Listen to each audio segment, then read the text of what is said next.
We are here tonight with the Psychological Humanities and Ethics lecture series, where we hope to talk more about how we can think humanely and ethically about how we live in relation to one another, and do so by engaging with the kind of perennial human questions about suffering, meaning, the questions at the heart of human existence. It's a great honor for me tonight. My name is Matt Clementi. I'll be our moderator here this evening. It's a great honor for me to introduce, as I already was alluding to, two thinkers whose work and whose lives speak volumes to the type of ethical discernment and conversations that we're trying to build out in this lecture series. Two people who I think will offer us a very rich and fruitful conversation this evening. Our speaker, Paul Elie, is a senior fellow in Georgetown University's Berkeley Center for Religion, Peace, and World Affairs, and he's a regular contributor to The New Yorker. He's the author of two books, one of which we'll be speaking about this evening, The Life You Save May Be Your Own, a truly beautiful book, and Reinventing Bach, both of which were National Book Critics Circle Award finalists. A third book, Controversy, is forthcoming. Paul lives in Brooklyn, and he told me before our talk this evening that he's been a guest at Boston College on 3 previous occasions, and he really has brought a lot to the conversations going on here in this community and more broadly. His respondent this evening will be Donna Orange. Donna is a lifelong student of philosophy with a midlife edition of clinical psychology and psychoanalysis. Currently, she's a visiting professor at Duquesne's Psychology as a Human Science program, where she teaches philosophy to doctoral students. And I was just getting a little taste of that, talking about the categorical imperative and Augustine and everything else you could imagine here with Paul as they're getting acquainted. She's a practicing psychoanalyst for 35 years and continues to supervise.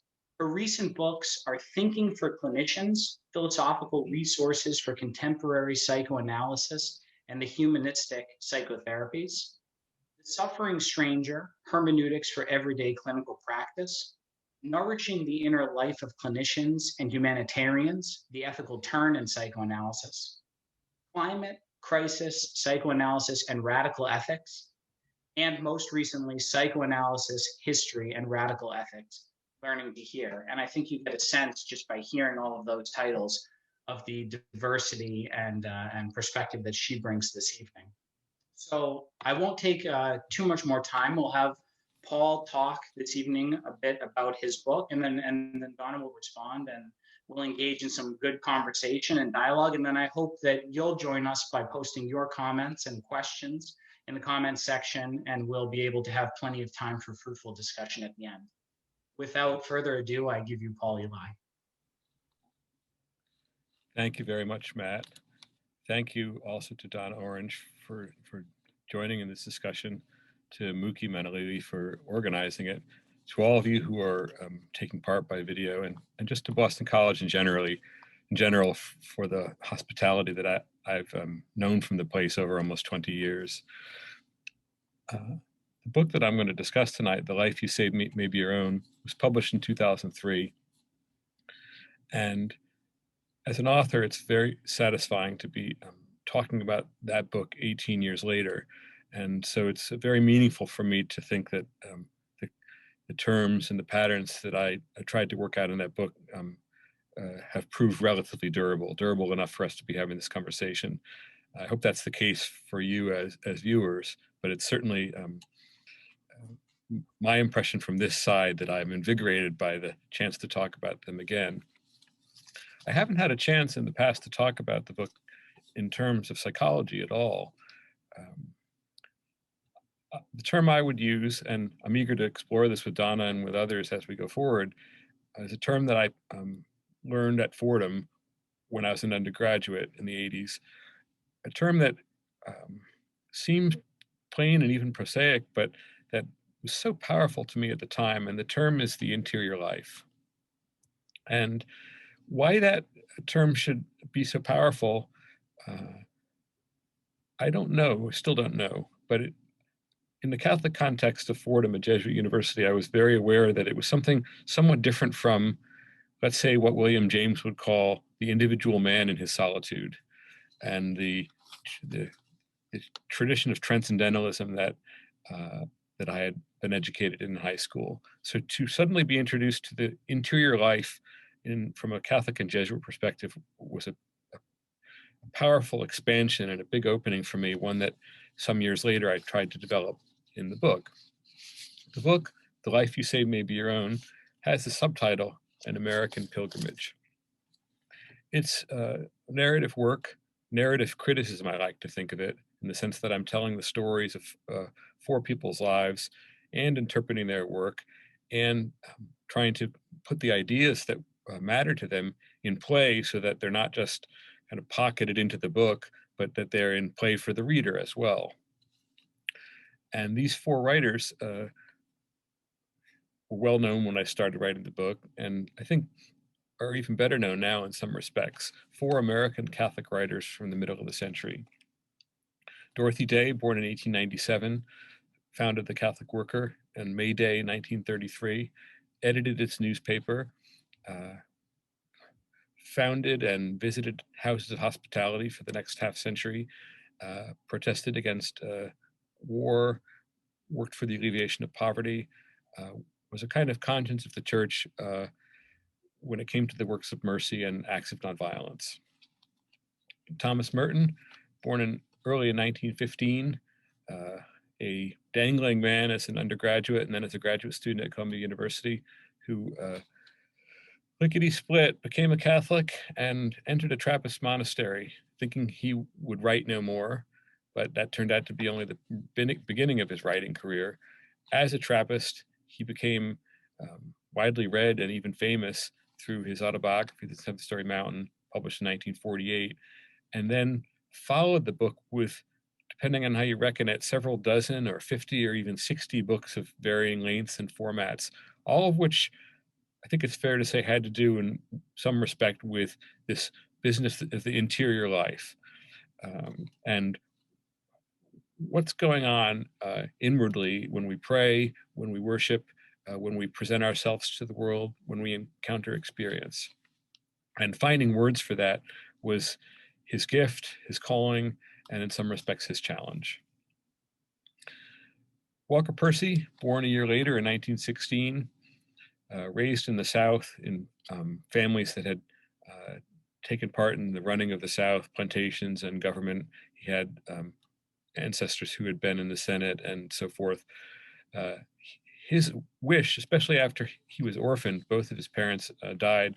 His father was suicide and his mother victim in a car accident, was to kind of fall far from the tree. And instead of being a humanist, a lawyer, or running a plantation, he went to New York and became a medical doctor. Working with tuberculosis patients, he then contracted tuberculosis himself. And proverbially, as he explained it, he went to bed a doctor and came out of bed a philosopher and a writer. The 2 years he spent in various sanatoria led him to reflect very powerfully on the themes that Matt laid out a little while ago. Suffering, what does it mean to be alive? What are our obligations to others? How is it that I can determine what it means for me to live my own life and not somebody else's? Are there certain things that I'm called to do and that my life will not be complete if I don't do? Those became the substance of some philosophical essays that he wrote, and then obliquely through a novel called The Moviegoer, which, winning the National Book Award in 1961, set him on a path as a novelist, which is the way that most people know him.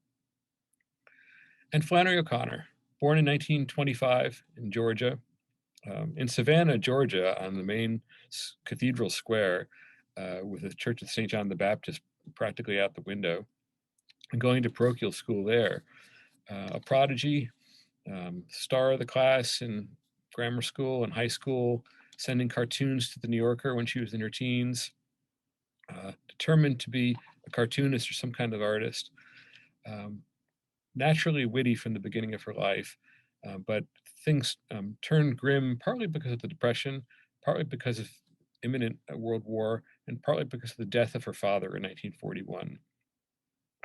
She went to school during wartime in Milledgeville, Georgia, went north to the Iowa Writers Workshop. It's a long story that we can get into later, and immediately bloomed as a writer of fiction.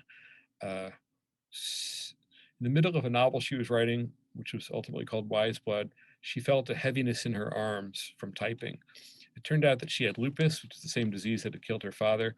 She returned to Georgia, set up as a kind of rural anchorite in a farmhouse some miles outside of Milledgeville, and wrote spectacular fiction, powerful essays, and bracing, winning, witty, and often barbed correspondence before dying of lupus herself in 1964.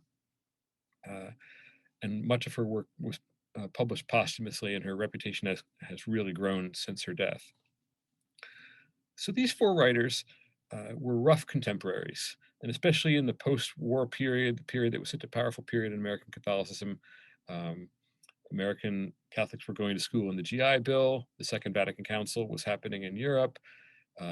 Popes and other Catholic figures were on the cover of Time and Newsweek. There was a Catholic president elected, John F. Kennedy. So in that moment, these four writers had plenty to do and plenty to say. And so at a certain point, I was seized by the idea, why don't I tell their story all together? They knew each other just a little bit. Percy met Merton once. Percy met Flannery O'Connor once, and that was it. But they shared publishers. They would pass through the same series of lectures not unlike this one at different Catholic colleges. They swapped some letters and read one another's books. So as a writer, I thought, well, I'm just going to put them together and tell their story. And at the time, taking off on a comment of one of their friends and correspondents, the writer Carolyn Gordon, thought I would call them the School of the Holy Ghost, which is what she called them. Had my concept, had my protagonists, had my idea. And then I realized, well, what is it that these people have in common other than Catholicism?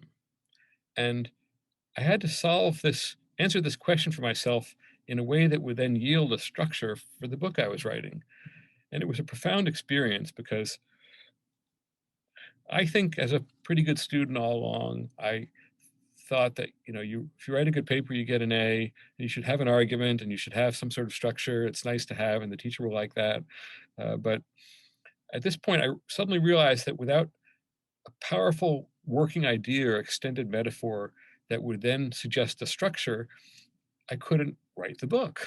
I didn't need to please the teacher here. I needed to figure out what I was about, or else there was no book.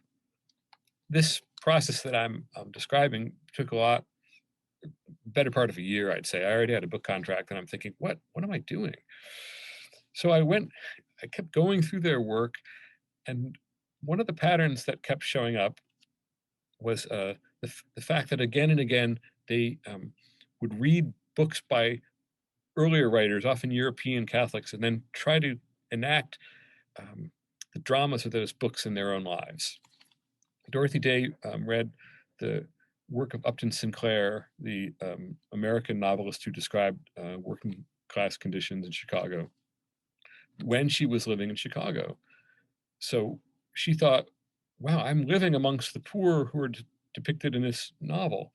I should try to live in such a way as to respond to poverty.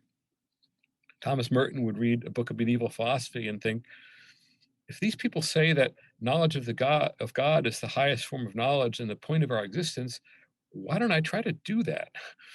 So they had this experience of books wanting to shape their experience. So I knew it was going to be a book about literature and about influence.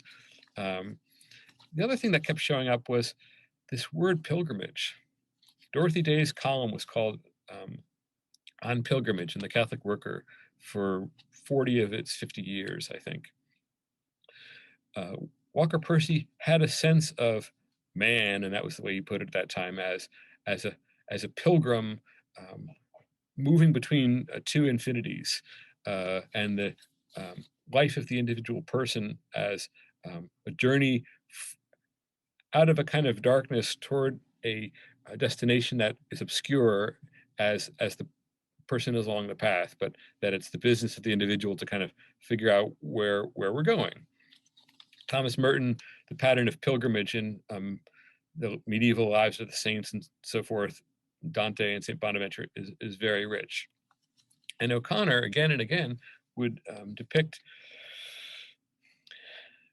characters caught at a especially dramatic moment where they have to make a decision for or against God, which is a characteristic move in narratives of pilgrimage. So at some point, I thought, well, okay, these four people are people who were on pilgrimage. That's how I'm going to structure my book. But I realized, well, I don't know what a pilgrimage is really. I like the term, it's common, it runs all through their books, but what is a pilgrimage? I did some snooping around in libraries and so forth, but I didn't really find a definition that answered that question to my satisfaction. So I realized, and this was the real moment of truth, that I was going to have to figure out for myself what a pilgrimage was by consulting the broader Catholic tradition and the works of these writers. And I was going to have to come up with a definition instead of looking to some sage to tell me what a pilgrimage is. And again, working over a lot of months and with these four writers' lives and books as guides, I came up with something like this. A pilgrimage is a journey that's taken in the light of a story. The story typically precedes us as pilgrims. The story's out there before us. We've heard it, we've read it, we've been raised in it, we've heard the drum beats, and it's familiar, and yet it's not really ours yet. So as pilgrims, we set out on a path that others have taken before us. That story precedes us. Others have already done this, but now we, or let's say I, am going to do it. And the goal, as T.S. Eliot put in one of his poems, is to go on the path that others have taken, but to see the place as if for the first time. So pilgrims travel in company, and that's a characteristic of pilgrimage literature, especially. Think of Chaucer, the pilgrims gathering at the Tabard Inn and then setting out for Canterbury. Or think of Dante, who most of the way through the Purgatorio, he's accompanied by Virgil, and pilgrimage for him consists of meeting lots of other figures in hell and in purgatory and in heaven.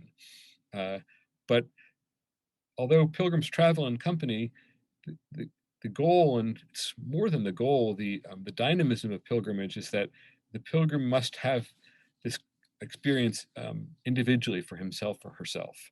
That you go to the sacred site, you find yourself there before the bones of Thomas à Becket or whatever, and you really have to see it for yourself.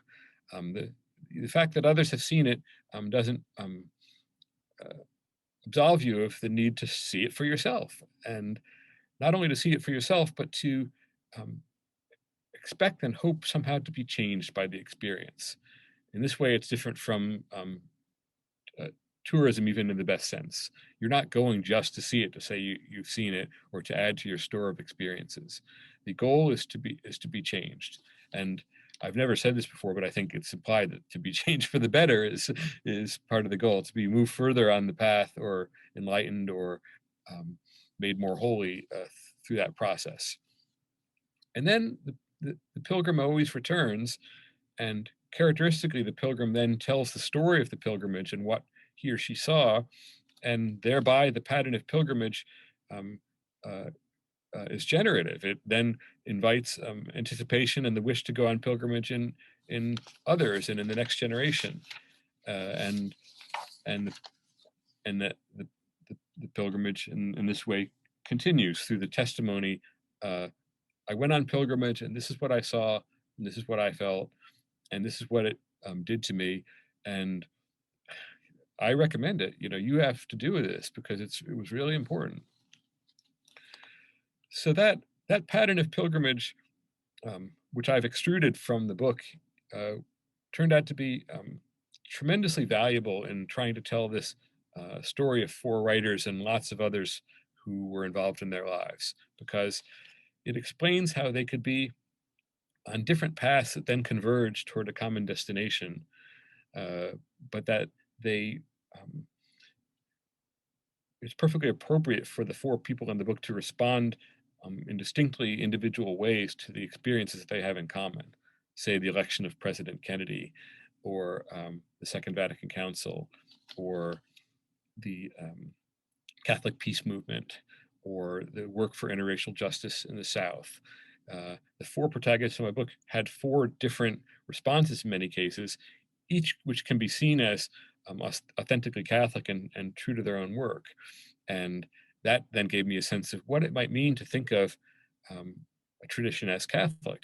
Catholic in the old sense means suggests a certain variety within unity, and that was something that came about in the writing of the book, as I had these four protagonists responding in different ways to different things. I also found, and weirdly enough, this probably didn't fully occur to me until the book was done and we had to think about how to present it to the public. Pilgrimage is one of the words in what I'll call our tradition in the broadest sense that has not been denuded or worn down. This is a word that is resonant in the Jewish tradition, in the Christian tradition, in the specifically Catholic tradition, in the tradition of Islam. It's a word that is an essential to the understanding of the history of Europe, of the Americas, specifically of North America and the people we call the Pilgrims. It's a word that has retained its valence or its power in secular contexts when we talk about individual journeys in terms of psychology or self-help or personal narrative that makes no reference to religion. The word pilgrim and the word pilgrimage still really counts. It hasn't. It's not the victim of its religious associations for people who are against religion. The pilgrimage still somehow matters. So I found it to be a very useful term in trying to explain this distinctly Catholic book, which after all has a cross on the cover, to various audiences, because it, I think, describes not just their lives, but ours, especially, or first of all, what we do when we read a certain kind of book. Certain kinds of books, we don't often know what they are in advance. We feel that they were written at us, as Walker Percy said that Herman Melville wrote Moby Dick at Hawthorne. Like he aimed the book at Hawthorne as his original reader, and Hawthorne responded. They were friends and neighbors in the Berkshires at the time of the writing. We feel, and I think if you're in this call, you're probably having this experience at some point in your life, certain books that we feel were written for us or at us, and we read them not just as readers, but we read them with our lives, hoping, like the pilgrims in the book, in the pattern I just described, to be changed somehow. Others are reading. It's obviously not just written for us, but we have to have the experience of that book individually. And we hope to be changed by certain books, and we would miss the point of the books if we weren't somehow changed by them. And then typically, if the book has that effect on us, we describe its effect to others. And often we do that, and this was the case for me, by writing a book of our own.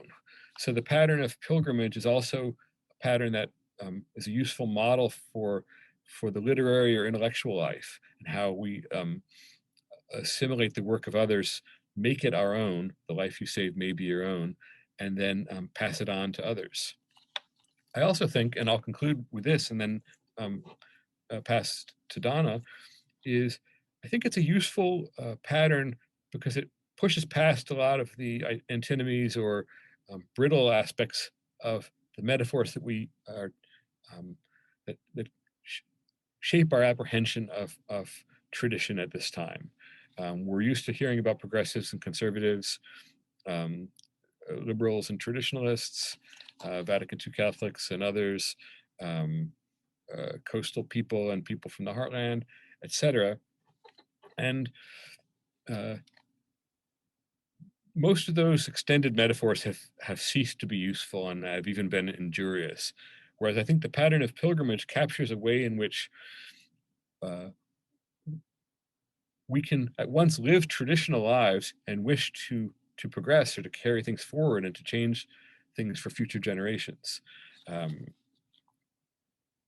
we enter life in the middle of a story that is not ours. Uh, on some level, it's not just a matter of simply accepting or rejecting the story, like being on the mercy seat in a caricature of a Protestant church. It's a question of to what extent do we make the stories in which we enter life our own and use them to, both to understand our lives and as agents for change in our lives so that we can um, um, advance the pilgrimage or move the pattern forward for the next generation. And it also is humbling in the sense that it reminds us that uh, this process is not something we can stand outside. We enter life in the middle of somebody else's story. The stories of our own lives and of our encounter with the stories that precede us is already ongoing. It's in progress, and we have, in a certain respect, to seize the day and um, make that pilgrimage while we have the chance. Thank you very much. Thank you, Paul. Donna? Oh, could you just unmute there, Donna? I'm sorry.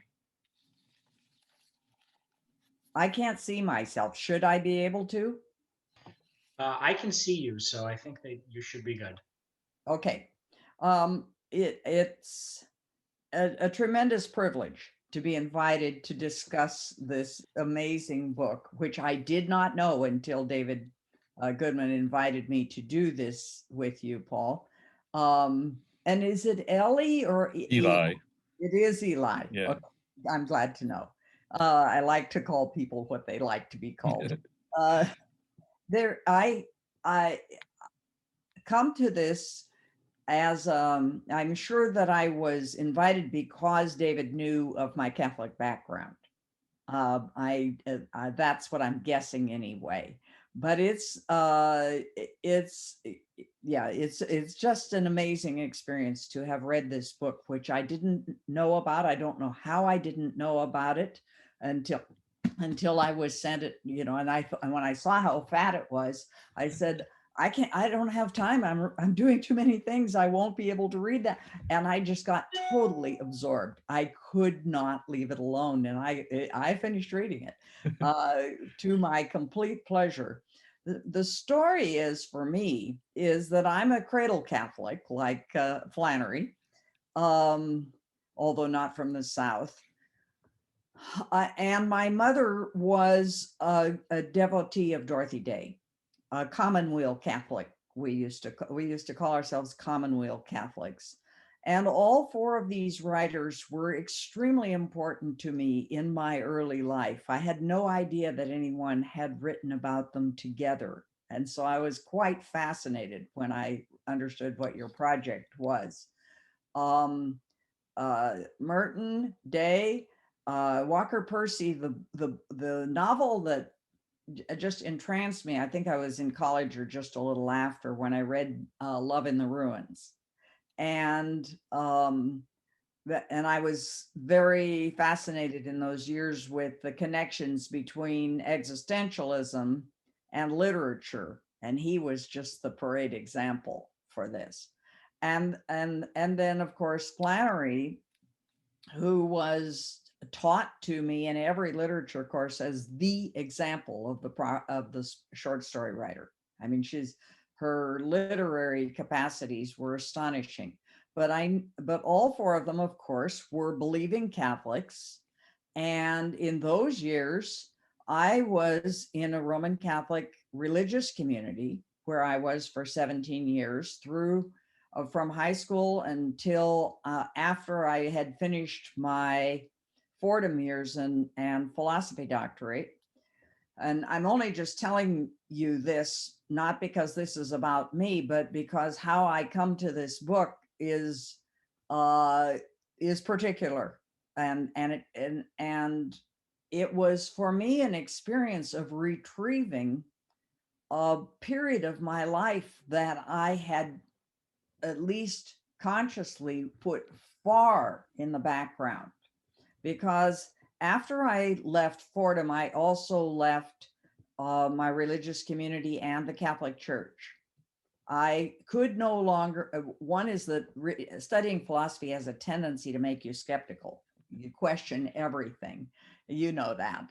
But the other thing was that I could no longer be part I couldn't officially represent the Catholic Church anymore because of the way it treated women, and you know, it has gone downhill from there in terms of all the sexual abuse of children and so on. So that I just said, this is no way to organize my life around such an, so I said I'd had it with institutional religion. But interestingly enough, I went on after that to live in New York for 35 years in a completely Jewish world. So my first 35 years were Catholic, my second 35 years were Jewish, and now I live with Protestants in a community called Pilgrim Place. No kidding. Yeah, no kidding. And where that name is now quite controversial because it was explicitly named after the colonialists, and represents a kind of mindlessness about the colonial heritage. I mean, I live on Mayflower Road. That's my address is. And the other streets are called Alden and Scrooby, and they're named after all the Mayflower pilgrims. And there are people in our community that are extremely devoted to keeping that name because of the kinds of considerations you bring about the concept of pilgrimage. And then there are a whole lot of people who are saying, when are we going to let the colonialism go, and really disavow that. So this is in these years right now, a big argument in the world I'm living in. So I come to your book with just thrilled to retrieve these four authors and confronted with their faith. And really confront me with their faith, but also with the idea that these are four people, at least as I read you and as I read them, who were really always searching. Their faith was, maybe Dorothy Day is an exception here, and maybe Flannery's an exception. It wasn't just one and done. You know, their faith was something they were continually pursuing and seeking. I see that especially with Thomas Merton, for example. So that I guess I'm not such a heretic to be reading your book, because, you know, who isn't done searching? I say a third of my life in the Catholic Church, a third of it in Judaism, which is still where my heart is now. And then now I live with Protestants. It's a very strange moment to come back and inhabit the Catholic end of my life that I share with you. It's remarkable. So thank you all for, you know, putting up with this little. I don't usually talk so much about my own life when I talk to groups, but this book forced me into all of that. I have a few questions for you, if you're willing to take up. I decided to spend my time putting questions to you. One is, how about the influence of Dostoevsky on all of these four writers? If you were talking about how we're changed by certain books, I'd say The Brothers Karamazov is one of those books for me. And it was fascinating to see how each of these writers took him up, and not took him up, lived with him. As I recall from reading the end of your book, Dorothy Day was rereading those books of Tolstoy and Dostoevsky when she was dying. I mean, she never left those people alone. What do you think about that? First of all, thank you for your kind words about the book. And, you know, we could really talk all night because there are so many things that you laid out there. Before we go to Dostoevsky, I'm just going to mention, you know, by way of admiration for your search. You know, we both took Augustine with Father O'Connell at Fordham, and the opening or key word in the Confessions are, what is it? Our hearts are restless until we rest in you. And that, for Augustine, and then for the tradition that found certain expression in these authors, that is what authentic religion is to not cease to search. Thomas Merton ended The Seventh Story Mountain in Latin, "Here endeth the book, but not the search." Wow. That's got to be the best Latin tagline of any 20th century author. Here ends the book, but not the search. And he died off in Asia, still searching. And it's easy to think, I mean, his search is so dramatic and chronicled moment to moment in his journals, but Dorothy Day and the tripartite way you put your own life reminded me of Dorothy Day, who thought of her life in terms of the Buddhist concept of the third half of life. I remember the first half was preparation, the second half was doing, and the third half was reflection and preparation for encounter with God, you know, at one's end. And so her third half of life was spent reading, praying, sustaining others through her example, doing such simple things as looking at the ocean from the cottage she lived in Staten Island, or getting arrested in California with Cesar Chavez, traveling to India and spending time with Mother Teresa. So the basics of her faith maybe changed less than, say, Thomas Merton's, but finding encounters, figuring out the implications of that faith, the search continued right up until she died, watching the news reports of an earthquake in Sicily, which brought her back to the moment that broke her open spiritually, which was the San Francisco earthquake in 1906. She saw, after the earthquake, people helping perfect strangers, and the human race looking like one family, the way it's supposedly is. And she never forgot that. So the fact that many years later she would have the same impression on her deathbed, so to speak, is just very powerful. Yes. But your question was about Dostoevsky. Just from a historical point of view, Dostoevsky's work was translated in the 1920s by Constance Garnett. It was in wide distribution. I think you can detect influences of Garnett's English in Dorothy Day's prose in particular. Virginia Woolf celebrated Dostoevsky. This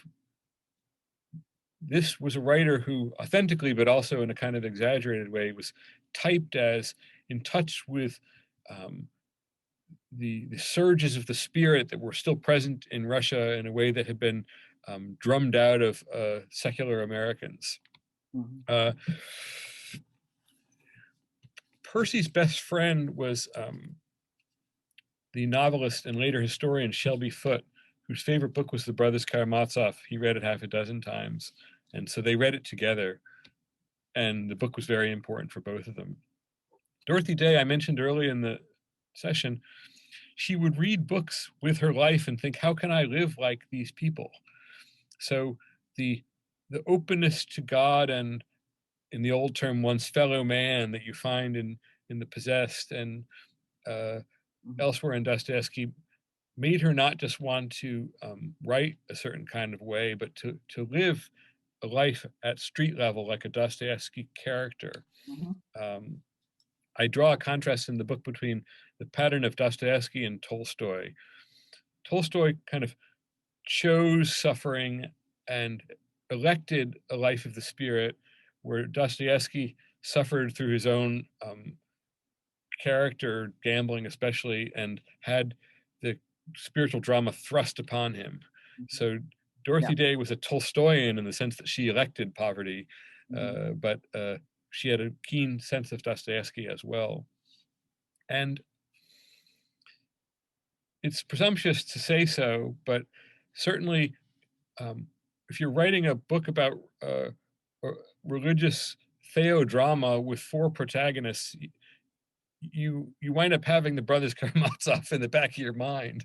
And I read the book twice at Fordham as an undergraduate, and a third time in the Pavir translation when that came out. So I definitely Yeah. myself had Dostoevsky in mind as I was writing the book.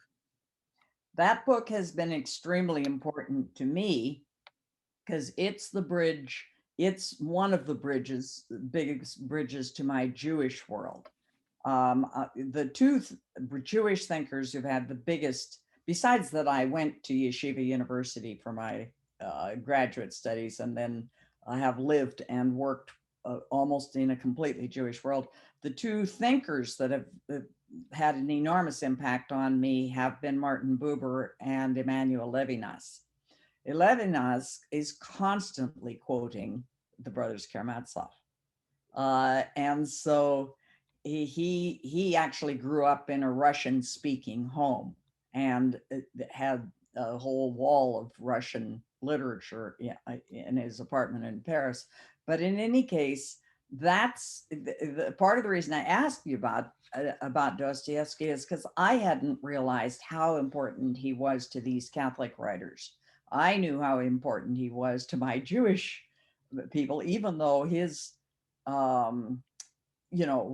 tradition is Russian Catholicism, but it's the other link here is from Dorothy Day, whose Catholic worker Catholicism I grew up with my mother, is kind of lived the Jewish idea of being for the other, and of the kind of humanism, the specific kind of humanism that is biblical and Talmudic and traditional in Judaism, is it is not surprising that Dostoevsky's love for the miserable and the strange and all of that is a link here for me. That's a linking thing, very much. So I was fascinated by that in your book.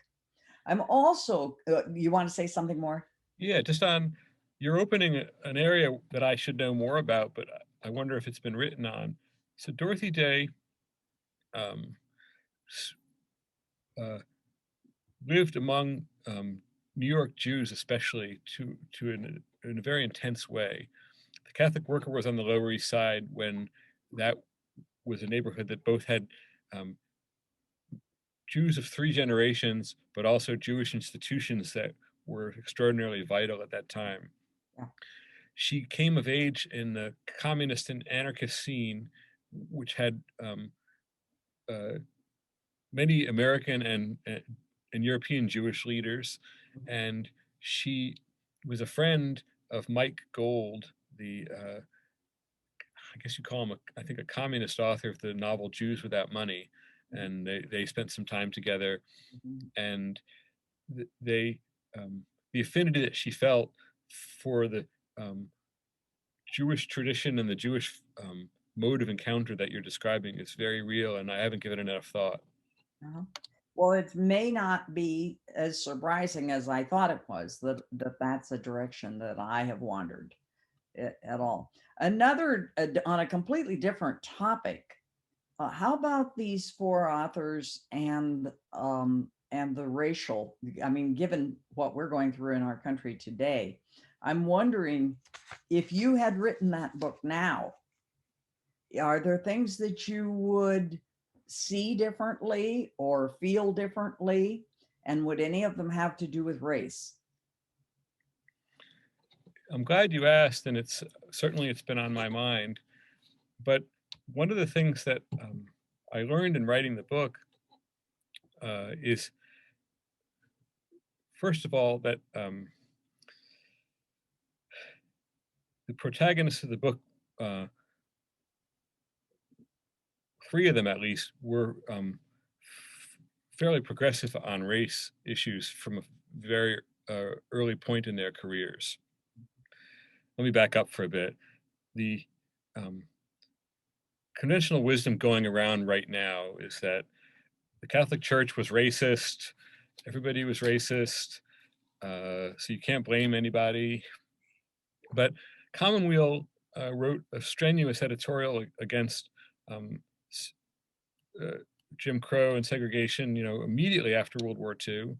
The Catholic Worker had as its emblem on its very first issue in 1933 a black worker and a white worker shaking hands in front of the cross. Walker Percy came out in several essays in Commonweal in America in the late 50s, decrying the Southern moderate and Stoicism and the various rationalizations whereby whites in the South were urging blacks to go slow and to take their time. So 3 of the 4 protagonists of the book were very sophisticated in their thinking quite early, thus disproving the idea that the whole society was racist until 5 years ago or something like that. I'm caricaturing, but you get my point. Yes.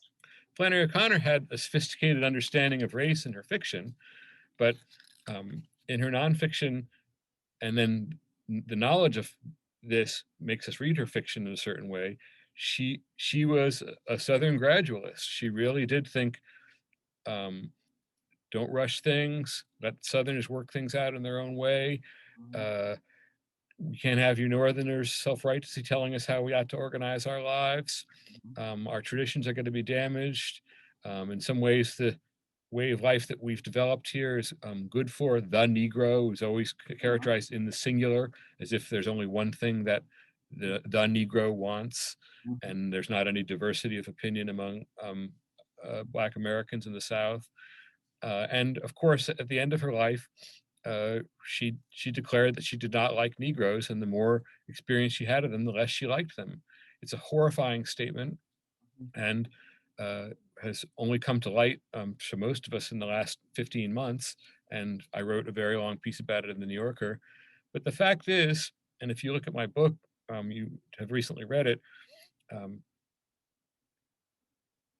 I was very hard on O'Connor on racial questions in the book that was written between 2000 and 2003. Many of the opinions that she held in her letters, they were objectionable back in the 50s and the 60s. So the idea that she's just being passed through the eye of the needle that is cancel culture is not borne out by literary history, by Catholic history, by the history of my own career, or by the history of her published work.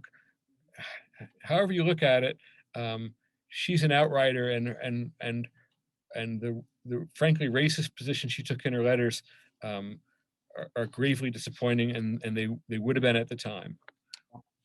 Yeah, terribly disappointing. For someone so brilliant and so gifted and so creative to be where she was. I thank you for saying so. I have one last question for you, and then we should let the people into our conversation. I feel that we could talk forever, you and I. And that is, if you were forced to choose one of these writers as your companion, or your one that you wouldn't give up for anything, who would it be? That's a hard question. I'm glad that I don't have to choose, that we have them all. Yeah, I'm glad too. That said, if assuming that, we rephrase the question slightly so that I can make an effective answer. There's one of them that means more to me than the others right now. That's kind of what I And want. let's say for the past 10 years. And that this is the case really surprises me. In some respects, I think Walker Percy is the least great of the 4. He could have gone either way. He could have been a smart lawyer who read fiction on the weekends. He could have been a decent, sophisticated doctor. He could have been someone writing philosophical essays in Thought and other relatively little read journals. Um, the fact that he became who he is, and this is not to take anything away from him at all. It's to say that his greatness is is possibly more hard won because of the bedrock of ordinariness that attends to so much of his life. Flannery O'Connor was just a walking genius, you know, at age 5, at age 10, at age 15, at age 20. And Walker Percy was almost a guy in the frat house that people didn't really know how to read. uh, so I guess I identify with that quality because I think I possess it in some ways myself. That I don't. No one said when I was 18 that I was going to write long books and figure stuff out. You know, it's been a big surprise to me that my life has taken this path, and I feel incredibly fortunate. But also that I've kind of just pushed farther than I might have. And the other obvious point, and it's really important, is Walker Percy did all this while living the everyday life of a husband and father. Dorothy Day had a daughter and an intense experience with her daughter, especially once the daughter had children of her own. Tamar, Dorothy's daughter, had 9 children beginning in her late teens, I think. So Dorothy Day's was not so present for her daughter during her daughter's youth, but then was very present to her as a grandmother she was a grandmother in her 50s, you know, so very involved in the lives of her daughter and grandchildren. But Walker Percy, raising 2 daughters, married and devoted to his spouse, living in some ways a conventional middle-class life, and also writing work of great daring and imaginative synthesis between existentialism and post-war American fiction. That's some ways a model for the pretty conventional middle-class life that I lead, and so it's been very powerful sense of affinity with him in that respect also. Very lucky for us that you have become another Walker Percy, so to speak. Well, I don't know about that, but thank you very much. And I have a hope that there's going to be a Library of America edition of Walker Percy and that I'll somehow be involved in it. So let's hope that turns out in the way that it seems to be going. Yeah. If there are any questions from people, we'd encourage you to write them in the question and answer. But while we're waiting, if anyone's collecting their thoughts, I wanted to touch on something, Donna, that you said in your initial response and ask Paul's reaction to it. So you were talking about how his book confronted you.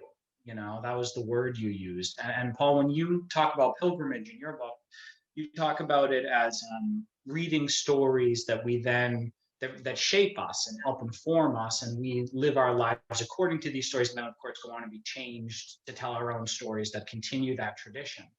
I was wondering to what degree, Paul, you think that this confrontation of stories, other people's stories, the confrontation of a pilgrimage itself, that there's a challenge involved, that it makes claims on us in some ways, what degree that's part of the pilgrim experience as well? I think it is. Certainly, it's not the experience for every pilgrim. And that's where the drama lies, that some people go on the pilgrimage and not much happens. But let me just analogize through literature. Thomas Merton, a brilliant writer and reader, also from an early age, it was just apparent that he was going places. And yet, as he became a monk and then a accomplished and famous writer and a totemic figure for so many people, he remained, we'd call him a fanboy, really. He would read a writer, whether it was Pasternak or Gandhi on nonviolence or the Beats or Camus, and he would fall hard for that writer, immediately feeling an intense affinity and a recognition that the book had implications for his own life. And the way we typically read when we're teenagers or young or students, and the fact that Merton, with all his accomplishments, never lost that vulnerability and willingness to fall hard for a writer, speaks, I think, to this, what you call confrontation. He was never sitting at his desk thinking, I should read some of this French guy Camus because, you know, it might come up at the conference I'm going to. He would open the book and read it and be ready to have, in this case, Camus said, well, the problem with Christianity is that people are disillusioned with Christianity because they see so many Christians failing to keep their vows, so to speak. At this point, Merton was questioning whether to stay a monk and whether to stay celibate. And so he took the challenge of Camus personally and stuck with being a monk and a celibate to the degree that he could, because of the challenge of this dead Nobel laureate who had been lost in a car crash a few years earlier. He took it, it was meant for him. You're nodding, Donna, so I want to pass to you, and I think you have more to say here. No, I'm really agreeing that that's just a remarkable way that Merton read. You know, Camus has been very important to me, but I may have a little bit of that fangirl tendency myself now that you're describing it. You're just making me think. I am so grateful for this conversation and for your book, and for what you've given us. Well, with that, unfortunately, it seems like, I mean, this conversation could have gone for another hour or more, but we're up against it at 8 o'clock here. I'd like to thank Paul and Donna for your wonderful response, and particularly thank everyone for attending the lecture here tonight. We will be having more of these psychological humanities and ethics lectures. There are workshops and other programs that will be running throughout the summer. So I would encourage you to check out the link and make sure that you stay tuned for the other programs that we continue to put on. But I want to thank not only our presenters here tonight, but Mookie and all of the team that has helped put this together and run these things. It's really a profound honor to be a part of it. And I look forward to seeing you all again. Thank you, everyone. Thank you.